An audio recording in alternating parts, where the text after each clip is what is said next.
India-UK set to begin the next round of negotiations on the trade deal soon. Both countries have set an internal deadline to control negotiations by March 2023.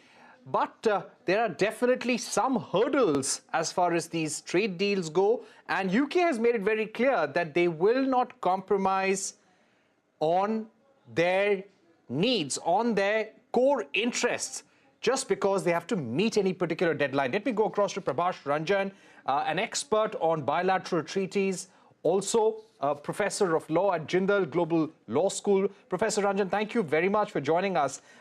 Let me begin with issues on tariff rates on key products like automobiles. This is a very core issue for the Indian industry.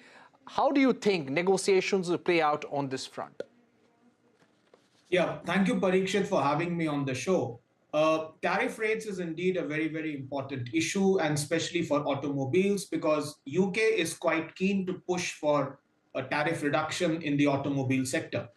Now, one of the challenges that we face is that because of the Make in India campaign, the tariff rates in India across the board have been increasing in the last 3 to 4 years. And because of the increase in these tariff rates, it makes the negotiations difficult. Now, if we take the automobile sector, the tariff rates on cars is in the range of 60% to 100%. Now, this obviously is not something which would be acceptable to the UK, which would like a drastic reduction in the automobile sector on the tariff rates. Automobiles has actually been a success story in India, and therefore, for the automobile sector to resist against any such reduction perhaps sends out a negative signal about how ready the Indian industry is to compete with the imports coming from the UK. So I think that on this stand, unless or until India agrees and reduces the tariff rate, this will be a difficult issue between the two sides. Right, definitely. This was a problem area during the last EU-India FTA negotiations as well. Also, the point on IPR issues, especially evergreening of patents. There have been reports that this could be a problem, a setback in future for the Indian pharmaceutical industry.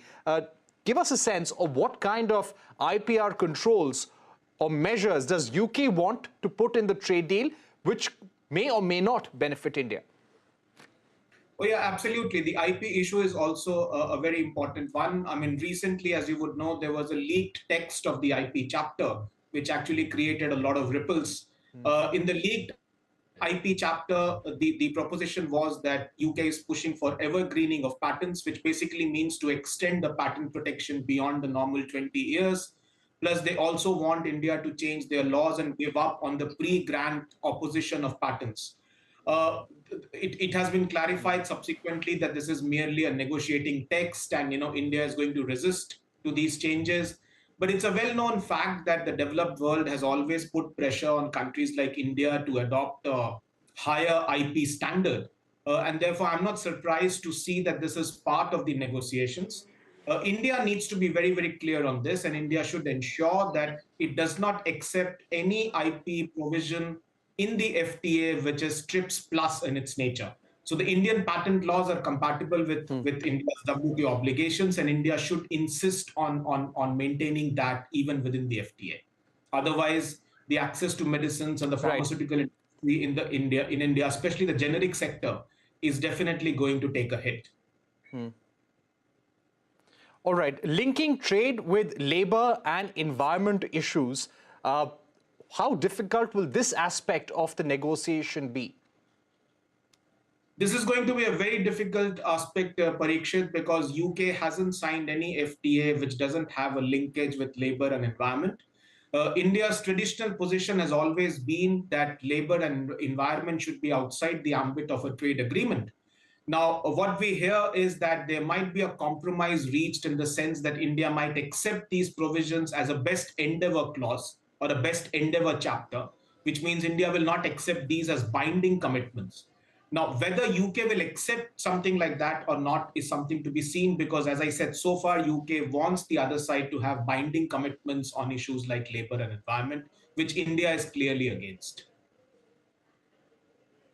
Right. When it comes to mobility, Yes, India has been wanting greater mobility of professionals, greater mobility of students to the UK, higher number of visas. Will this happen automatically due to negotiations at the highest political level? Because there is a pushback and there is a demand for limits to the migration from India as well.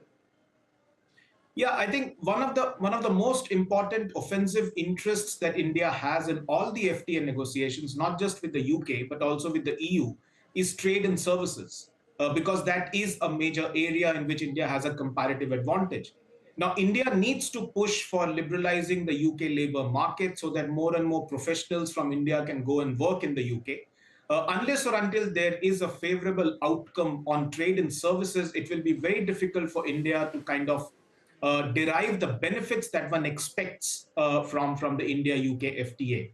There is going to be resistance in the UK for this, but we do hope that there will be some give and take and some compromise would be reached on this issue. All right, Mr. Ranjan, we've completely run out of time, but one quick question. Investment protection. The UK ambassador had also said that they won't want investment protection for UK companies investing in India. Will the Indian side be able to accept this? Well, in my view, India should accept it. This is a reasonable demand that the UK has been making. Investment is very much a part of the FTA. You can't have a comprehensive economic trade agreement or a economic agreement without investment chapter being a part of it. But on this, India's stand is not very clear. If we look at India's FTAs with Mauritius, UAE, Australia, they do not contain any investment protection features. And India hasn't come out very clearly what its stand on this issue is. Maybe India prefers to negotiate investment treaties separately from the FTA. But in my view, this does not make economic and legal sense. And therefore, UK insisting on this is quite reasonable. In fact, it's good for India as well, because you have a lot of Indian investment in the UK, and that investment also requires protection under international law. So investment chapter would be a win-win situation, All right. In my view, for both the sides.